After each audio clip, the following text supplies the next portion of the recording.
This is Sway. Sway. Sway. Sway. In the morning. In the morning. In the morning. Shake it, body. Wake your fuck ass up. That crust out your eyes. How to be. Talk to him. There's some things that I cherish about my childhood, and then being a TV and movie buff that I am. Absolutely 100% one of the most influential, impactful series that shaped and molded me into the Trekkie I am today. It's the one and only Star Trek. And from that, we have George Takei here with the Sulu is here. Woo! Hey! Good to be here. Good to be here. We're going to live long and prosper. All right. Oh, my gosh, man. We had William Shatner here before, and I was telling him how that show, in my opinion, was just kind of like a looking glass into the future. Even when you look at the United Nations, how Star Trek had the command, the command central where the bridge, and you just have people from all walks of life and aliens as well that interacted together. And hopefully in efforts of peace, unless you were a Klingon or something. But then the Klingons joined us too eventually. They did, right? In Star Trek 6. Yeah. It's what Star Trek did was to use science fiction as a metaphor for contemporary issues. Yeah. And when Star Trek 6 begins, there's a brand new captain of a brand new ship.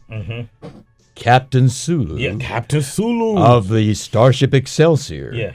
And then there's this horrific explosion that happens. Yeah. That's supposed to be Chernobyl, in Russia really? when the Atomic Research Center had that meltdown. And they discover that they need to downsize and they can't engage in war with the Federation. Yeah. And so they come in for a conference.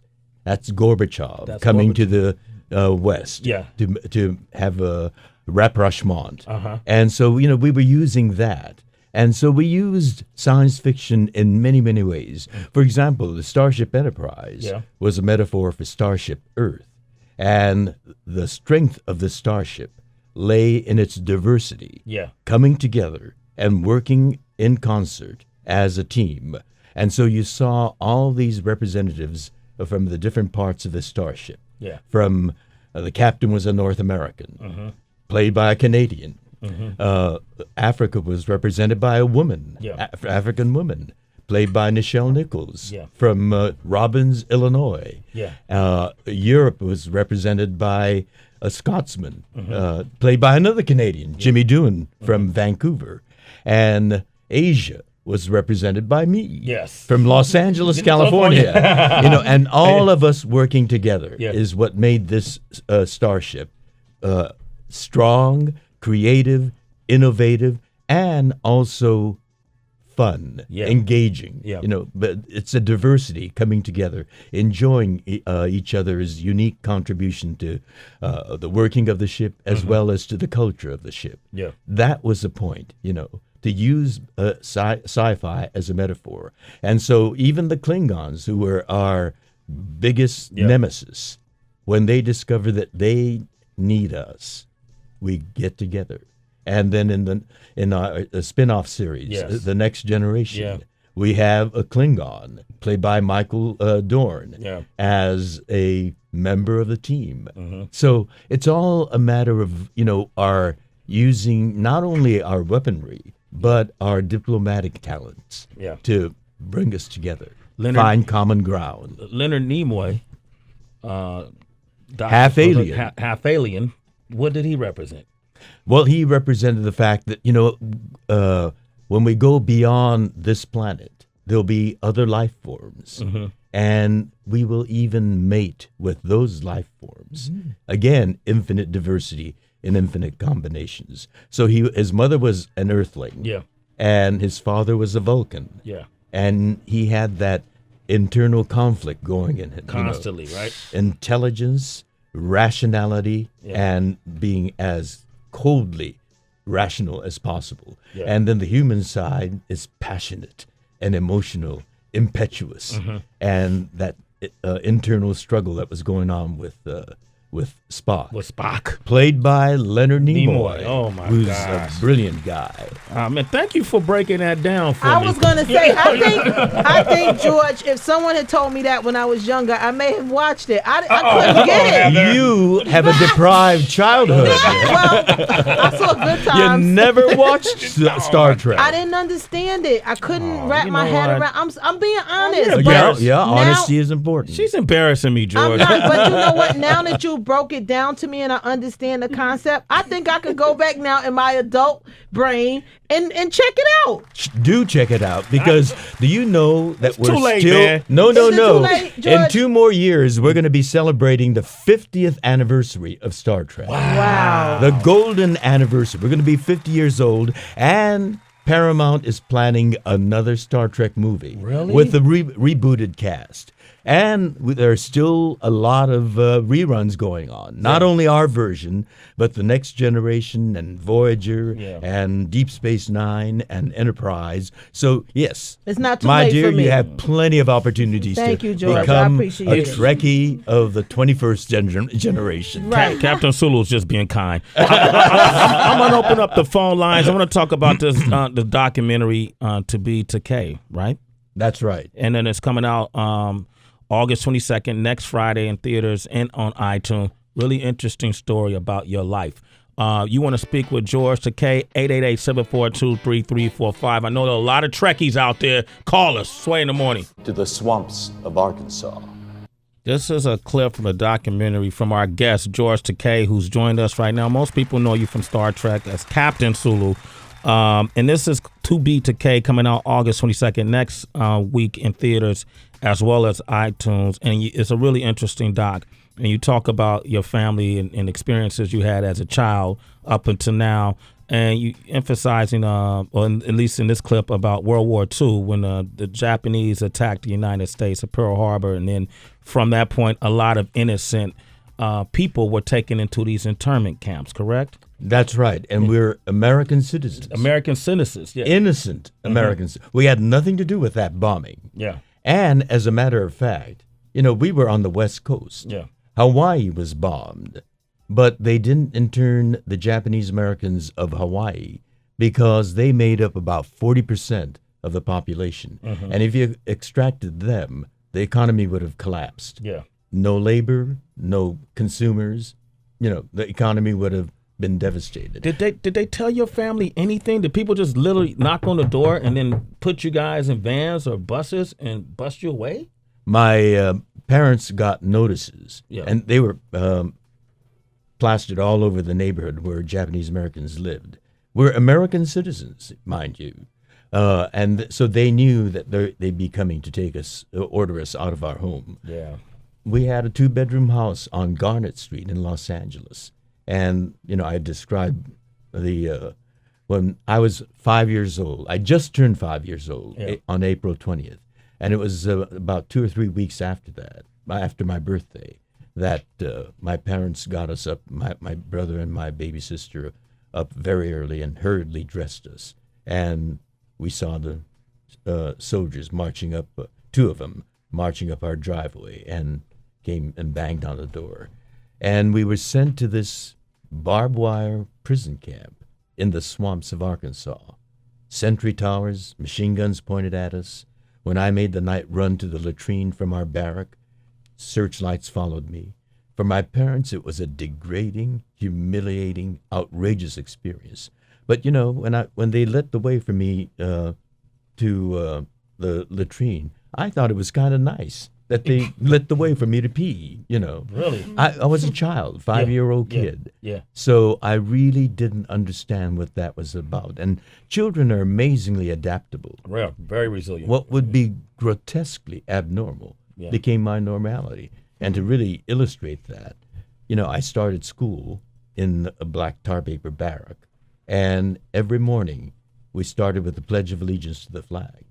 I could see the barbed wire fence and the sentry towers right outside my schoolhouse window as I recited the words, "with liberty and justice for all." Wow. Ironic words. Ironic, right? That a child just memorized and repeated. Let me ask you this, because in America we tend to we hate certain parts of our history and I don't want to but we don't like to talk. People act like slavery never happened. Well, the thing is, people know about slavery because it was on such a wholesale scale. Yeah. But the internment of American citizens of Japanese ancestry in those prison camps is little known. Little known, but I knew about it as a kid. You did. It's never discussed. Where did you grow up? Oakland, California. You were in California. I was in California. That makes a difference. Yeah. But on the East Coast, when I tell people that seem otherwise well-informed, educated people, they're aghast that something like that happened here in the United States. Yeah. Our history books are much too mute on that. And unless we know about those chapters of our history where our democracy faltered, we're going to be repeating it over and over again. And that's what happened after 9/11. Yeah. We Japanese Americans knew immediately what might happen to Arab Americans here in this country. So we organized a candlelight ceremony in the courtyard of the Japanese American National Museum. And we invited 2 leaders from the Arab American community and 2 older Japanese Americans who remember the incarceration. And they talked about it. And because our museum is 3 blocks from City Hall, that candlelight ceremony turned into a candlelight march to City Hall and back. And we got a lot of coverage on that. But, it did happen again, not on the wholesale scale as it happened to Japanese Americans, but Arab Americans were detained. That was the word, not interned, but detained. But we were well aware. My grandfather was in the service. I come from a military family, and we used to discuss everything. And I used to feel so bad for people of Japanese descent when I learned about it.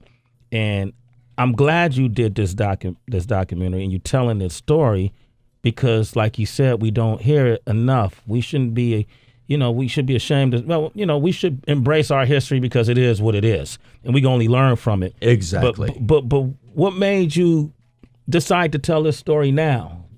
Well, I've been telling the story. I was involved in the civil rights movement back in the 50s and 60s. I was involved in the peace movement during the Vietnam War. And then in the 70s, I was involved in the movement to get an apology from the government for that unconstitutional imprisonment and a token redress. And I testified in Congress, the Congressional Commission. And in 1988, President Ronald Reagan did apologize on behalf of the government. But still, people don't know about it. And so not only did we have this documentary made, but we developed a musical on the Japanese American incarceration. And we opened in San Diego at the Old Globe Theater, where we broke all the box office and attendance record there. And we wound up winning the Best Musical of the Year award from the San Diego Critics Circle. And now we're waiting for a theater on Broadway. It's called Allegiance. And we think that a musical is a powerful way of reaching people, not only intellectually, but in the heart. The power of music to reach people emotionally, is tremendous. And we are eager to get this musical on Broadway so that more people will be informed on the darker chapters of American history. I like how you put that. George Takei is here. You know him as Captain Sulu. We know him as simply George. And you broke so many stereotypes and barriers down in your careers. Playing the role you played on Star Trek, being an Asian American, it wasn't a stereotypical Asian American character that was seen on the scene, and even coming out, if you will, and letting the world know that you were gay. You talk about that you are gay, and then you talk about this in the doc. I want to come back and talk about those moments. Great. All right? Sway in the morning. Yo, George Takei is here. You know him from Star Trek, Captain Sulu. I say Captain. In this doc that he's done to Be Takei, coming out next Friday. Make sure you get this. It's going to be in theaters. It's going to be on iTunes. Really interesting story of an American citizen and how he grew up from childhood to adulthood to becoming this big celebrity, to becoming an activist. to breaking down walls and barriers and stereotypes, especially when it comes to Japanese Americans and in Hollywood, and even culturally, coming out the closet, as we say, making it be known that he is gay. And that was a clip from the doc when you had your when you got your cherry pop, basically. Right? It wasn't popped. It exploded. I love it. Wow.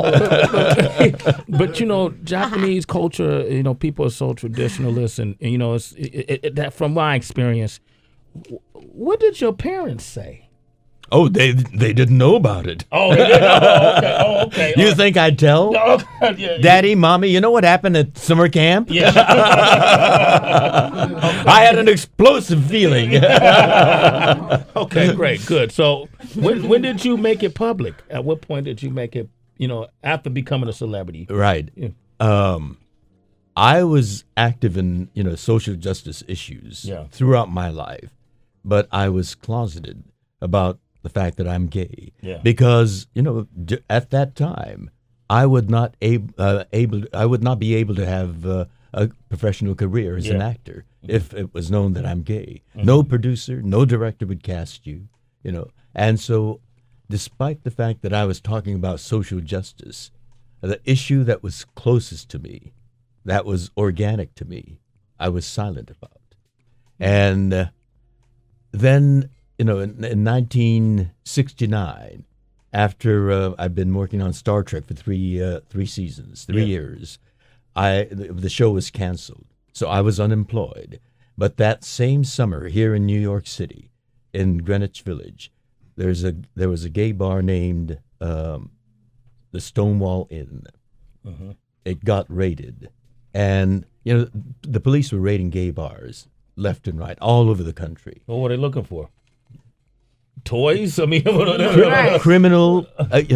To be gay was against the law then. It was criminal. Wow. And they would raid gay bars and march the clients out meekly and load them onto paddy wagons.